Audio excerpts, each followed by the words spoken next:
Court ಹೇಳ್ತಾ ತೋರಿಸಿ, ಇದ್ರೆ ದಾಖಲೆ ಕೊಡಿ, ಪ್ಲೀಸ್ ಪ್ರೊಡ್ಯೂಸ್, ಕೊಡಿ ದಾಖಲೆ. SIT ಮಾಡಕ್ಕೆ ಹೇಳಿದ್ರು ಅಂತ, ಮೊಹಂತಿನ್ ಮಾಡಕ್ಕೆ ಯಾರು ಹೇಳಿದ್ರು? ಕೋರ್ಟ್ ಹೇಳ್ತಾ ಮೊಹಂತಿನ್ ಮಾಡಬೇಕು ಅಂತ. Particular Mohanty is a good officer, ನಂದೇನು ಪ್ರಶ್ನೆನೇ ಇಲ್ಲ. ನೀವು SIT ಮಾಡಬೇಕು ಅಂತ ಕೋರ್ಟ್ ಹೇಳಿಲ್ಲ, ಅಧ್ಯಕ್ಷರೇ. ಮೊಹಂತಿ ಮಾಡಬೇಕು ಅಂತ ಅಧ್ಯಕ್ಷರೇ, ಇಲ್ಲಿ ಯಾರು ಮಾಡಿಸಿದ್ದು? ಕೋರ್ಟ್ ಇದೆಯಾ? ಇಲ್ಲಿ ಯಾರು ಮಾಡಿಸಿದ್ದು? ಈ ಪ್ರಶ್ನೆ ಇವಾಗ ನಮ್ಗೆ ಮಾಡ್ತಾ ಇರೋದು. ಇದರ ಹಿಂದೆ ಗ್ಯಾಂಗ್ ಯಾವುದು? ಆಯ್ತು, ಇಲ್ಲಿ ಕೇಳಿ. ಇದ್ರ ಹಿಂದೆ ಇರೋದ ಗ್ಯಾಂಗ್ ಯಾವುದು?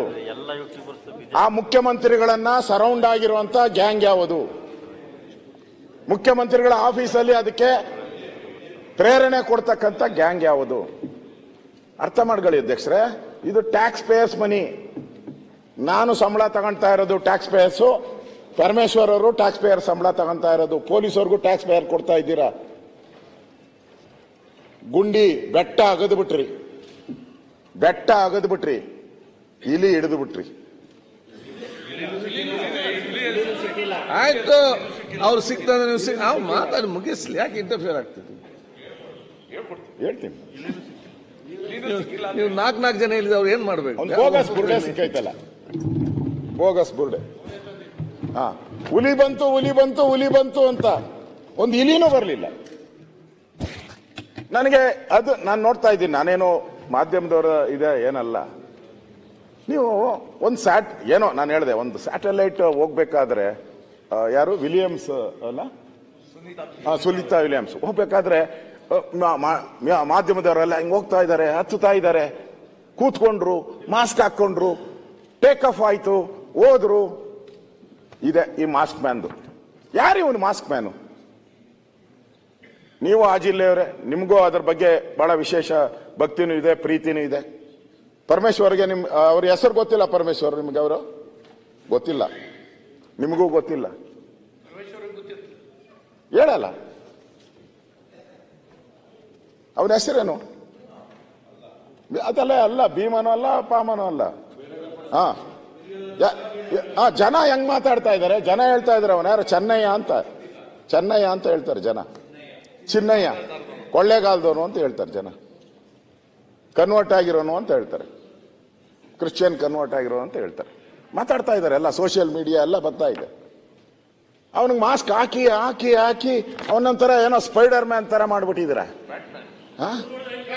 ನಾನು ಕೇಳ್ತೀನಿ ನಿಮ್ಗೆ, ಪೊಲೀಸವ್ರಿಗೆ ಬೇರೆ ದಿನ ಪೊಲೀಸವ್ರ ಹತ್ತಿ ಅವನಿಗೆ ಮೇಕಪ್ ಮಾಡ್ಕೊಂಡು, ಅಚ್ಚೆ ಉಯ್ಕೊಂಡು, ದಿನ ಅವನ್ನ ಕರ್ಕೊಂಡು, ಅವನು ಬಿರಿಯಾನಿ ಕೊಡ್ಸ್ಕೊಂಡು ಕರ್ಕೊಂಡು, ಏನು ನಮಗೂ ಅಷ್ಟು ಸೆಕ್ಯೂರಿಟಿ ಇಲ್ಲ, DK ಶಿವಕುಮಾರ್ ಅಷ್ಟು ಸೆಕ್ಯೂರಿಟಿ ಇಲ್ಲ. ಹಿಂದೆ ಅವ್ನು ಖುಷಿ ಅವನೇ, ಇಸ್ ವೆರಿ ಹ್ಯಾಪಿ. ಅವನು ಹೇಳ್ತಾನೆ ಒಳ್ಳೆ 2 ತಿಂಗಳಲ್ಲ, ಆರಾಮ್ಸೆ ಅವ್ನು ಲೈಫ್ ಲಾಂಗ್ ಸೇಫ್ ಆಗೋದು ಅವನು. ನೀವು ಯಾಕೆ ಮಾತಾಡ್ತಾರ? ಮಾತಾಡ್ಲಿ, ಅಲ್ಲಿ ಮಾತಾಡಿ. ನನಗೆ ಅನ್ಸೋವಂಥದ್ದು, ಅವನು ಎಂಜಾಯ್ ಮಾಡ್ತಾ ಇದ್ದಾನೆ.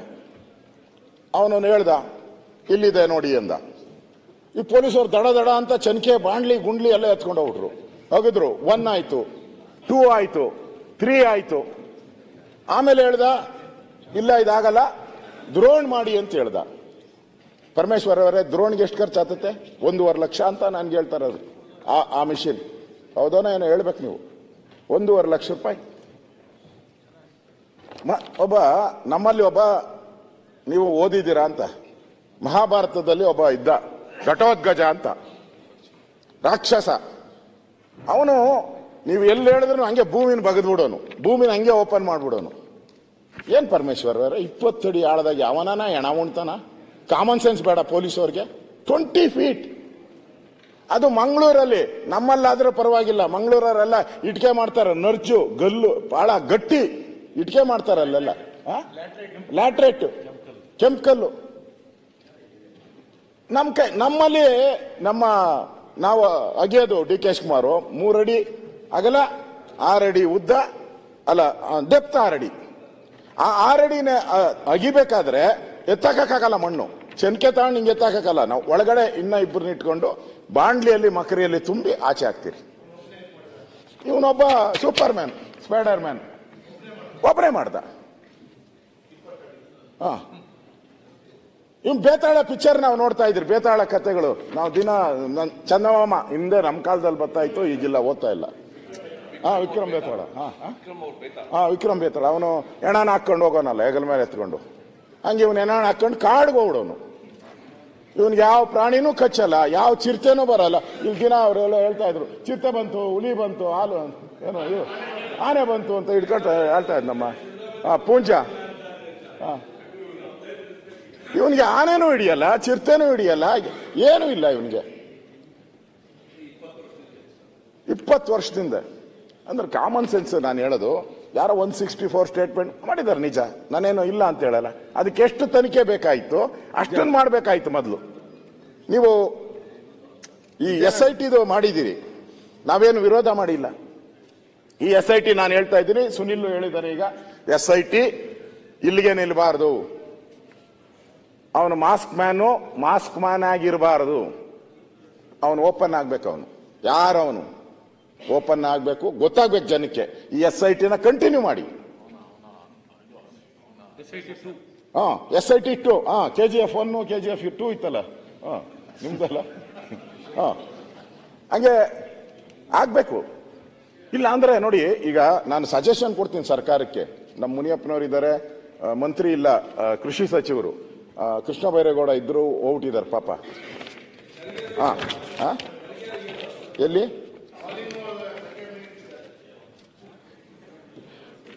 ಈ ಎಲ್ಲ ಅಗದಿದ್ದೀರಲ್ಲ, ಈ ಅಗದಿರೋದನ್ನೆಲ್ಲ ಕೃಷಿ ಹೊಂಡ ಮಾಡ್ಬಿಡಿ. ಹೆಂಗೂ ಅಗದಿದ್ದೀರಲ್ಲ, ಲಕ್ಷಾಂತರ ದುಡ್ಡು, ಪ್ರಾಣಿಗಳು ಪಕ್ಷಿಗಳೆಲ್ಲ ಬಂದು ನೀರನ್ನ ಕುಡಿತತೆ. ಅಗದು ಯಾಕೆ ಮುಚ್ಚುತ್ತೀರ ಅದನ್ನ? ರಾಶಿ ದಿನ ನಾವು ಬೆಳಿಗ್ಗೆ ಎದ್ರೆ ಬೇರೆ ಈ ಅಧಿವೇಶನದು ಏನು ಬರಲ್ಲ, ಅಧಿವೇಶನದ ನ್ಯೂಸೇ ಇಲ್ಲ. ದಿನ ಅವನ್ ಬೆಳಗ್ಗೆ ಚೆನ್ಕೆ ಎತ್ಕೊಂಡ್ರು, ಗುದ್ಲಿ ಎತ್ಕೊಂಡ್ರು, ಹೋದ್ರು.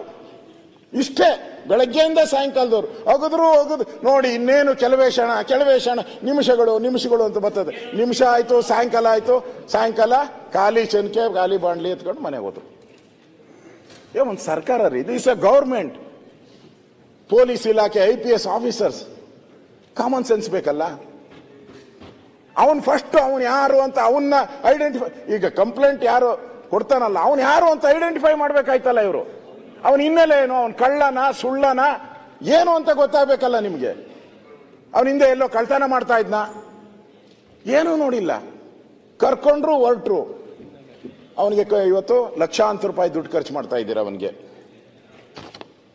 ಇದು ನನ್ಗನ್ಸ್ತೈತೆ, ಇದು ಸುನಿಲ್ ಈಗಾಗಲೇ ಹೇಳಿದ್ದಾರೆ, ನಮಗೆ ಸೌಜನ್ಯ ಕೊಲೆ ಆಗಿದೆಲ್ಲ ಇನ್ನಷ್ಟು ತನಿಖೆ ಮಾಡಿ, ಏನೇನು ಸಾಧ್ಯನೋ ಈ ಪ್ರಪಂಚದಲ್ಲಿ ಅಷ್ಟೆಲ್ಲ ತನಿಖೆ ಮಾಡಿ ನ್ಯಾಯ ಕೊಡಿಸಿ ನಾವು ಅವ್ರ ಪರವಾಗಿದ್ದೀವಿ. ಏನಪ್ಪ Punja, we are with you, ನಾವಿದ್ದೀರಿ. ಆದ್ರೆ ಆ ಹೆಸರಲ್ಲಿ ಧರ್ಮಸ್ಥಳ ದೇವರನ್ನ, ಮಂಜುನಾಥ ಏನು ತಪ್ಪು ಮಾಡಿದ್ದ? ಪ್ರತಿ ಸಾರಿ ಮಂಜುನಾಥ. ನಾನು ಪರಮೇಶ್ವರ್ ಅವರಿಗೆ ಹೇಳ್ತೀನಿ, ನೀವು ತಿರುಪತಿಗೆ ಹೋಗಿ ಬಂದಿದ್ದೀರಲ್ಲ ಮೊನ್ನೆ, ಹುಟ್ಟುದಬ್ಬಕ್ಕೆ ಏನೋ ತಿರುಪತಿಗೆ ಹೋದ್ರಿ ಅಂತ ನಾನು ನೋಡಿದ್ದೆ. ಹೋಗಿದ್ದೀರಾ? ತಿರುಪತಿಗೆ ಹೋಗಿದ್ದೀರಾ?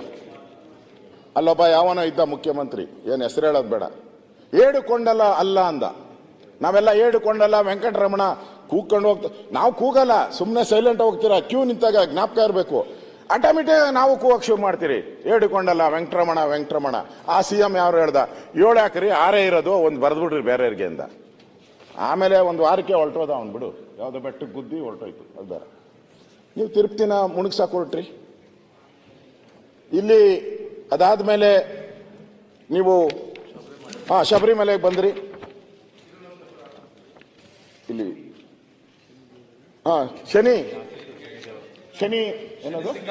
ಶನಿ ಸಿದ್ದಾಪುರಕ್ಕೆ ಬಂದ್ರಿ.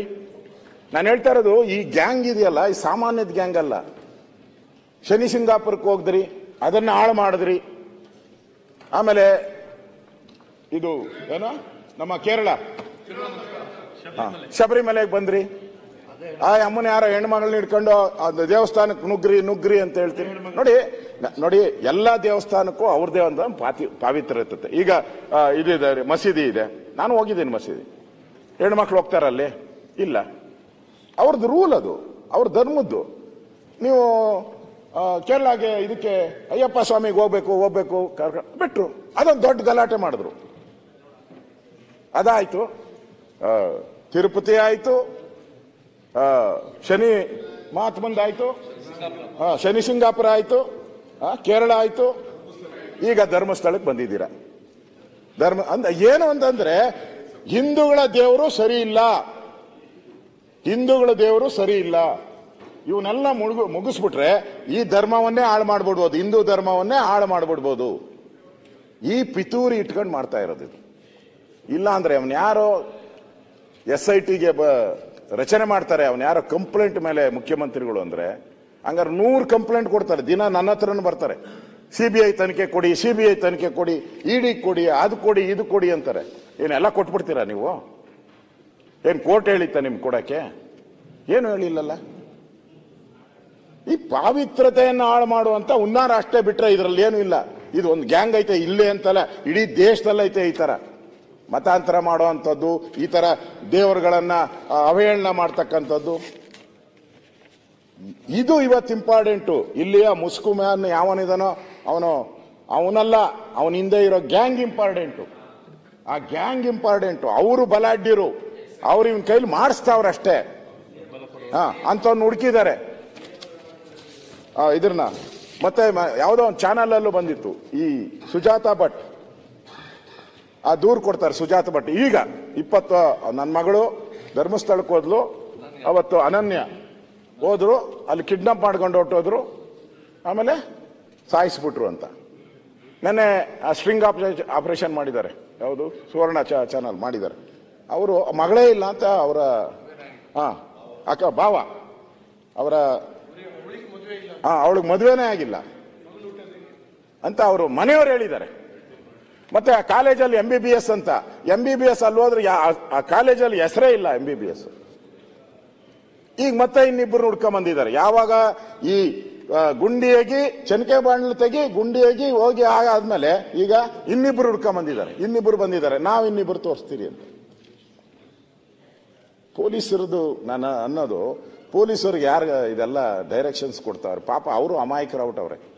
ನಾನು ನೋಡಿದೆ ಪೊಲೀಸವ್ರನ್ನ, ಪೊಲೀಸವ್ರು ಹೇಳಿದ್ದು ನನಗೆ, ಸಾರ್ ಇವನ್ ಬಗ್ಗೆ ನಾವೇನ ರೋಪ್ ಹಾಕ್ಬಿಟ್ರೆ ಮಾರನೇ ದಿನ ನನ್ಗೆ ಫೋನ್ಗಳು ಬರ್ತಾವ ಸರ್ ಅಂತ ಪೊಲೀಸವ್ರು ಹೇಳಿದ್ದು. ಇವನ್ಗೇನ ನಾವು ರೋಪ್ ಹಾಕ್ಬಿಟ್ರೆ ಅದೇ ಬೇಕಾಗಿರೋದು ನಮ್ಗೂ. ಮಾಡ್ಲಿ, 100% ಡೌಟೇ ಇಲ್ಲ. ನೋಡಿ ಹೆಂಗ್ ನಡ್ಸ್ಕೊಬೇಕಾಯ್ತು, ಅಲ್ಲ ಅವ್ನ ಹೆಂಗ್ ನಡ್ಸ್ಕೊಬೇಕಾಯ್ತು ನಡ್ಸ್ಕೊಂತಾರ. IPS ಆಫೀಸರ್ ಅವನ ಹಿಂದೆ ಓದ್ತಾರಲ್ಲ ಡೈಲಿ. ಒಂದ್ಸರಿ ಅವನ ಇವಾಗ ನೀವು ಕೊನೆಯಲ್ಲಿ ಡಿಕ್ಲೇರ್ ಮಾಡೋದ್ ಬದಲು, ಕೊನೆಯಲ್ಲಿ ಇವನು ಮೆಂಟಲ್ಲು ಹುಚ್ಚ ಅಂತ ಡಿಕ್ಲೇರ್ ಮಾಡೋದ್ ಬದಲು ಸ್ಟಾರ್ಟಿಂಗ್ ಅವನು ಹುಚ್ಚನ ಮೆಂಟಲ್ ಅಂತ ಡಿಕ್ಲೇರ್ ಮಾಡೋ ತಿಳ್ಕೊಂಬಿಟ್ಟಿದ್ರೆ ಮುಗ್ದೋಗಿತ್ತಲ್ಲ ಈ ಕೇಸು. ಇವತ್ತವರೆಗೂ ಮಂಪರ್ ಪರೀಕ್ಷೆ ಯಾಕೆ ಮಾಡಿಲ್ಲ ಅವನಿಗೆ? ಇಷ್ಟು ದುಡ್ಡು ಉಳಿತಾಯ್ತಲ್ಲ ಸರ್ಕಾರದಿದು. ನನಗನ್ಸ್ತತೆ ಒಂದು 20 ಲಕ್ಷದ ಮೇಲೆ ಸಂಬಳ ಸಾರಿಗೆ ಎಲ್ಲ ಸೇರಿದ್ರೆ ಒಂದು 20-25 ಲಕ್ಷ ಖರ್ಚಾಗಿರ್ತದೆ. ಇನ್ನೂ ಆಗೈತಾ? 1 ಕೋಟಿ ಆಗೈತೆ. ಈಗ ಬಂದವರೆ ಮುಚ್ಚಬೇಕಲ್ಲ, ಅಗ್ದಿದ್ದೆಲ್ಲ ಮುಚ್ಚಬೇಕು. ಯಾರು ನಾನು ನೋಡಿದೆ ಒಂದು ಇಟಾಚಿ JCB ದಿನ ಏನ್ ಪೊಲೀಸರು ಸ್ಟನ್ ಇದಿಟ್ಕೊಂಡವ್ರೆ, ಏನೋ ಸ್ಟನ್ ಗನ್ಗಳು. ನಮ್ಗೆ ಇಷ್ಟು ಪಿಸ್ತೂಲ್ ಕೊಡು ಅಂದ್ರೆ ನಮ್ಮ DG ಕೊಡ್ಬೇಕಾ ಸರ್, ಅದು ವೆಪನ್ ಸಾರ್, ಗೊತ್ತಾಗಲ್ಲ, ಯಾವನ ಕೈಗೋ ಕೊಡಕ್ಕಾಗಲ್ಲ ಅಂತ 100 ಹೇಳ್ತಾರೆ ನಮ್ಗೆ ಯಾರನ್ನ ಕೊಡ್ಬೇಕಂದ್ರೆ. ಅವನು ಸ್ಟನ್ ಗನ್ ಇಟ್ಕೊಂಡವ್ರೆ ಅವನಿಗೆ. ಇಲ್ಲಿ ಸರ್ಕಾರದ ಫೇಲೂರು ಪಕ್ಕಾ. ಸರ್ಕಾರ ಇದನ್ನ ಒಂದು ರೀತಿ ಪ್ರಾಯೋಜಿತ ಅಂತಾನೆ ನಾನು ಹೇಳ್ಬೇಕು.